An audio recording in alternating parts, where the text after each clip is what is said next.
let's get into the papers. So I have the Mirror. Front page, Nana Frakoma II's reign. Oh, she's gorgeous. 60 years of progress, philanthropy in Akwemu. Traveling abroad, a family tradition in Brekum. Sounds interesting. Another one here. We cross-dress to entertain male content creators. Popular skit maker Ebenezer Arthur, a.k.a. Deaconess Abokoma. Sam George will not be happy, but yeah. At all. And the back page sports story, Jenna Kayla Sapon, I think they're shining a light on her. She's Ghana's princess's goalkeeper. The Spectator says suicide cases high among JHS and SHS students. Wonder what would prompt a JHS or an SHS student to try and take their life. MHA calls for immediate action to curb menace. Other stories you'll find in The Spectator. Ogwa indigents urged to unite to develop area. Check your land title registration.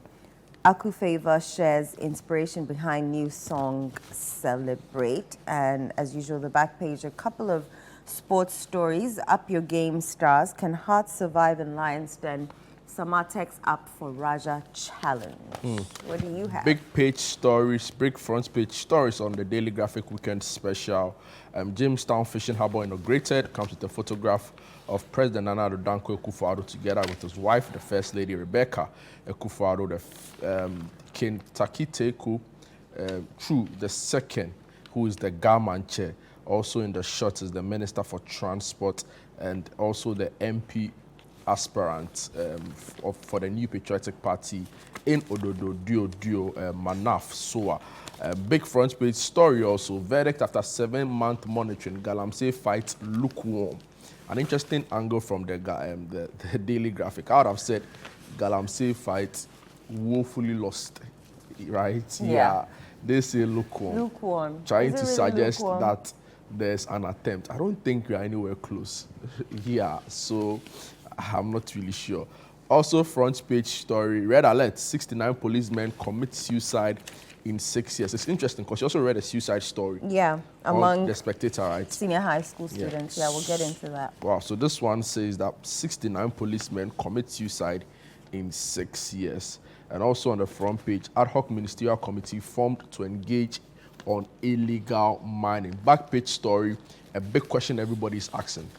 Is private sector expertise the missing link? And it's in reference to Ghana's sporting infrastructure or fixing Ghana's sporting infrastructure. So yeah, I mean, it's been a really tiring week. Let me say, if you're Ghanaian, right? The news have not been pleasant, right? It's like very... So mostly centered on Galamsey. Yeah, Galamsey, then later in the week, elections. then election, comments from politicians who ought to know better. Then, of course, then there's the sports infrastructure, right? Where CAF banned us from Ghana. playing Yeah, as I was a actually Babaya. happy. So it's like, there's nothing to be excited about if you're Ghanaian now. And I've been And thinking yesterday was about Friday it. the 13th. You know the myth surrounding that? Oh yeah, Friday the 13th, I know. Wow, yeah, interesting. Wow. I'm sure you didn't even realize it. I didn't pay attention to Yeah. that. Wow. Yesterday was Friday the 13th. So I'm wondering, like, what was that one thing that makes you proud as a Ghanaian? Maybe we should ask our viewers today. Yeah. Yeah, like, I wanted to find out what the Ghanaian dream is, but I think that has been answered already. Oh, good. So, if you are doing the watching right now, right, the big question to you is, what's that one thing that makes you so proud to be a Ghanaian? Just share with us via WhatsApp line, and we'll be glad to also listen to your views. 0204 447 033 0204 447 0333. Send a message.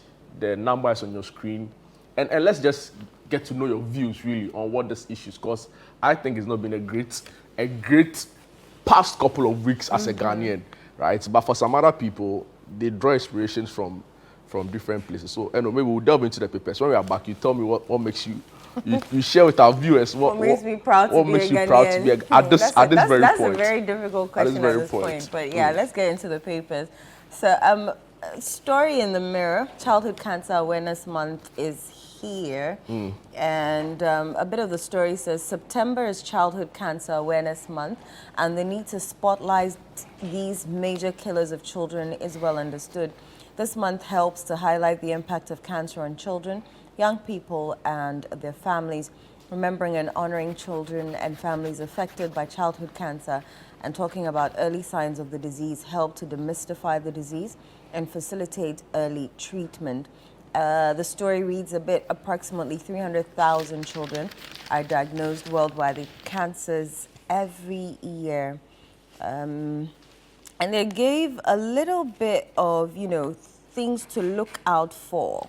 So if you have a pompo, is and the story pompo, abscess. Oh really? And your boil?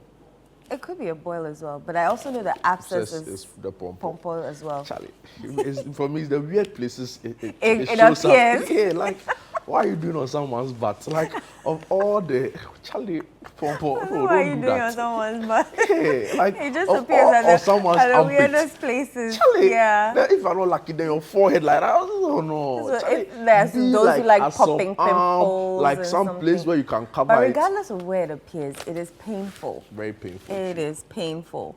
So, pompo is the Akan word for You swelling. see somebody, a person come out there, Charlie. Pompo. When you see someone sitting in some, my knee is paining in me. some funny way. My calf is paining Oh, me. pompo. Oh, my ankle, I trip. Oh, boy, Charlie, Pompo.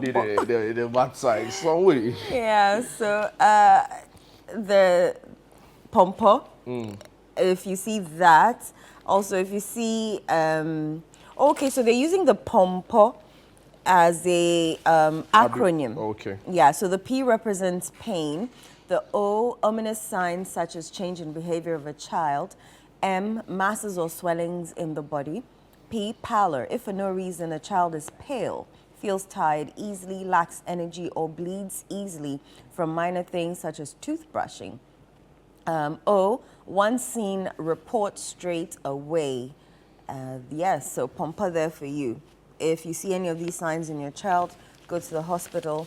It's Childhood Cancer Awareness Month. Oh my word, doctor, I do a lot of, stories on the health stories. Yeah. And there's this particular doctor in Kumasi who's been Dr. Oseitutu, and he has been like a champion for childhood cancers. So there's this choir. I went to a concert that he organized where there's a choir in Kumasi, Celestial Evangelical Choir, and they had this amazing rendition of gospel songs, and it was a time to donate for a worthy cause. And it was amazing. And I saw the children in all shapes, forms, sizes, and it was lovely to see them. Yeah. Although some of them were in pain, you could literally see that they were in pain, but at least it was for a worthy cause. So yeah, Childhood Cancer Awareness Month is here. We're shining a light on it. If you have any of these symptoms that I described, you know where to go, to the hospital straight away. Don't even think twice about it. Any stories? Yes, so I'll come your way with page 3 of the Daily Graphic Weekend Special, where they talk about the Akwimu Gorge.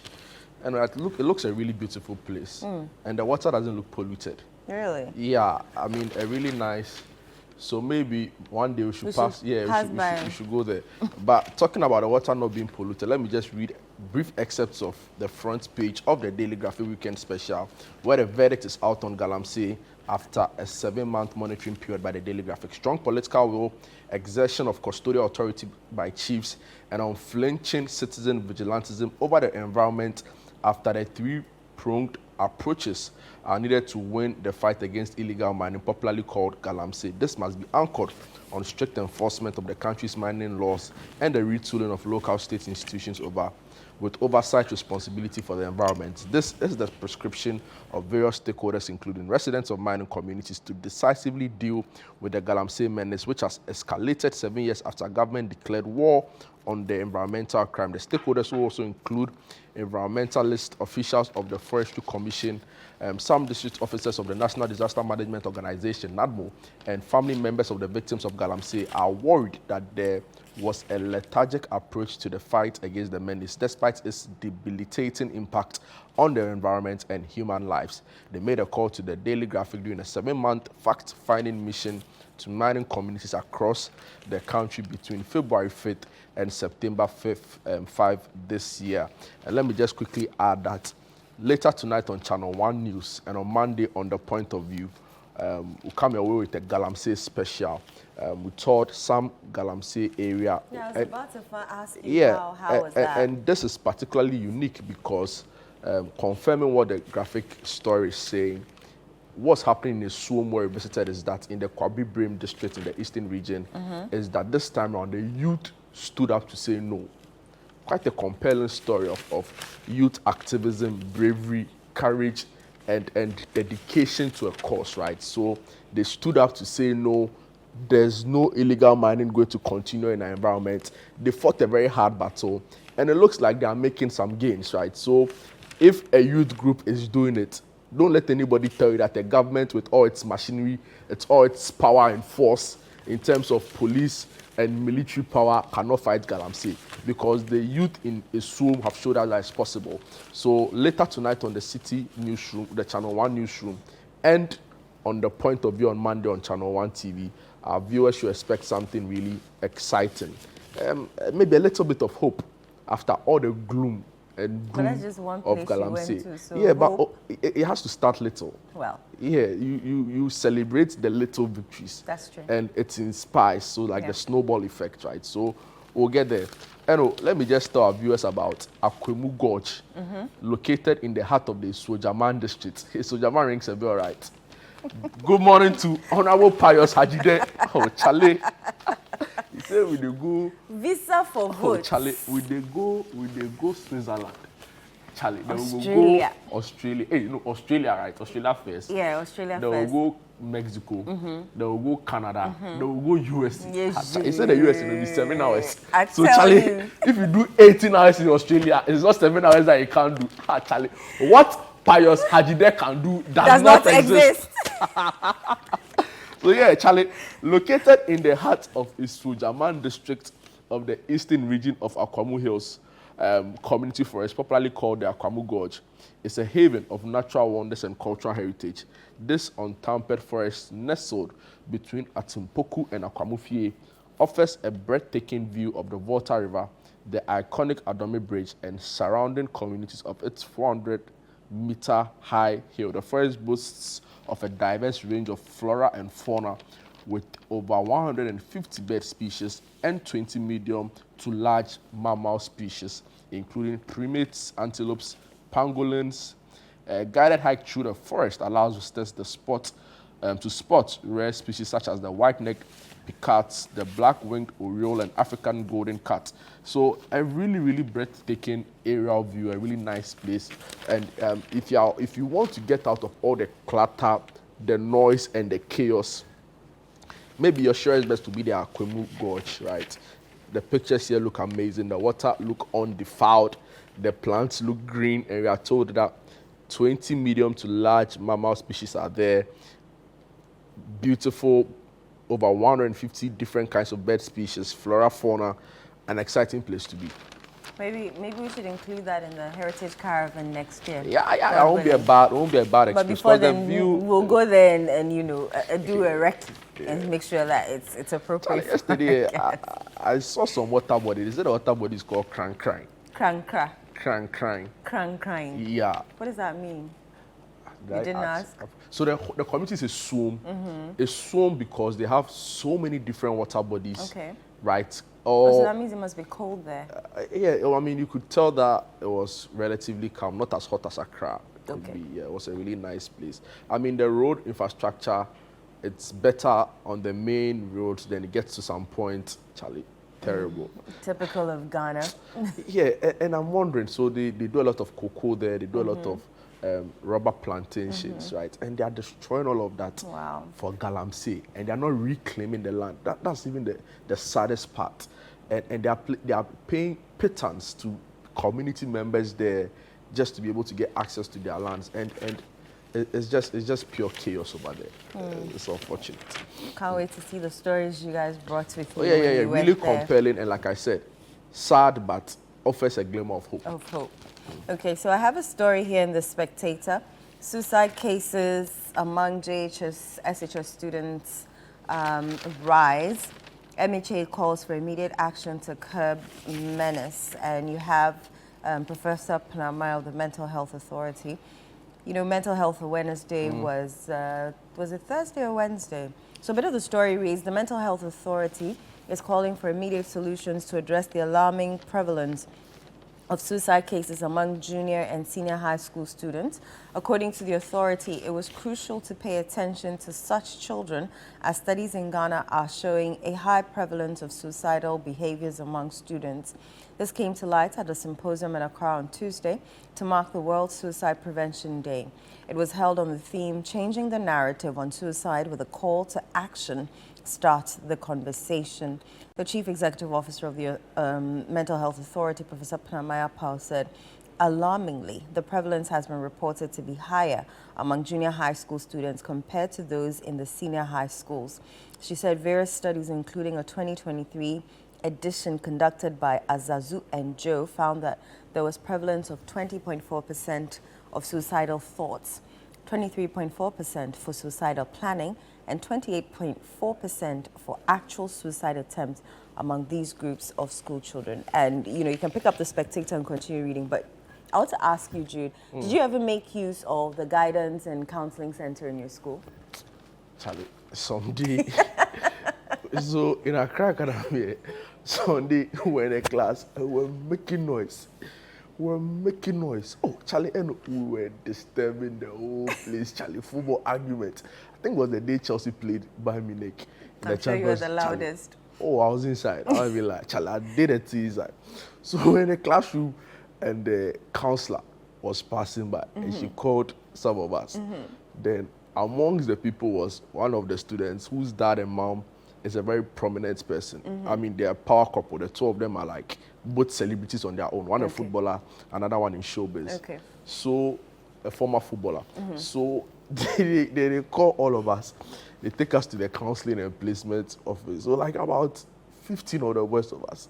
Then the woman starts. So she starts offering counsel, like, don't do this, like, why are you arguing?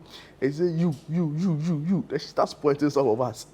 Yeah, he there arguing with this boy. This boy, if he doesn't pass his VASI, his parents will fly him.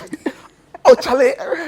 They were sitting there, what is wrong? Yeah. That's the counseling she could offer. So she started nicely and everything. And then she veered Then off she path. started firing all angles. I come here, I'm making noise, I'm not serious.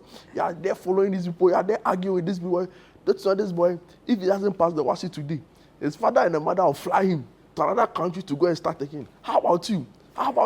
Then she's watching. I was like, oh, Charlie, but there's counseling there some way. I think Ghanaian children aren't able to build a relationship with their family or even trust that the counselor will keep whatever they're saying to themselves. Because I've been to the, what do they call that, the teacher's office where they're discussing something that the counselor was told by a student. I mean, why? Yeah, I you mean, know, and I was so uncomfortable. Yes, Yeah. the staff common room. I was so uncomfortable. Why would you do that? And so children don't trust the counselors enough. So then they have all these suicidal thoughts because bullying is on campus. I remember a senior tried to bully me, but me, I stood my ground. I refused to allow her. You be DB with a touch of. Oh no! It's when you cross my path the wrong way. There's some place in Kumasi. Say no, the tough people did as well. Yeah. I'll mention the names so that don't come for me. I beg you. So it's DB with. It was a crowd to be like DB with some small Nima B. Yeah, touch. It's very hidden. It's very touch. little. Yeah, it's only when you cross me the wrong way, then I forget, and then it just comes out. Incredible. So yeah, I think people are being bullied in school. Aside that's outside social pressures and all of that, and they're not able to get someone that they trust. They talk to their peers who probably might tease them or take the conversation outside. So really, there's no trust within that system, and they don't have anyone to talk to, and then they start thinking all of these things. You know, It's sad. you want to commend the Ghana Education Service and the Ministry of Education, at least for the thought as to whether it's doing the work it's supposed to do is a different conversation altogether. So this ministry or this government instituted what they call the deans of discipline, right, in schools. Yeah. Of course, they are to discipline the children when they go wrong. You know, the whole corporal punishment thing being taken up, but they are to sort of enforce some level of discipline. What it also does, or what that role also does, is to offer some sort of guidance and counseling through like punishments, right, and reformation of the students who's gone wrong. So I think it's great, and that's at the senior high school level. At the universities, I can speak for Legon because that's where I went. The counseling center is doing amazing, right? So it's not even only offering people counseling when they've sort of had like some emotional. Even on your career path. Even on your career path, right? Yeah, they bring, Central University had the same thing. Companies, private sector on board, come around, engage students on how to do better in the classroom in terms of grades and what career prospects they have for them. So we still have a long way to go, but I mean, there are some few bright spots we have to celebrate. But I agree with you in totality. And I think they should include counseling sessions in JHS too, because and in the churches, it's very important. Yeah, because like you go to some church and the pastor is everything. He's lead pastor on advising on instrument and drums. And when you need him, he's Sunday never school available. Teacher. And he's But a counselor too. Yeah, No, you need. Well,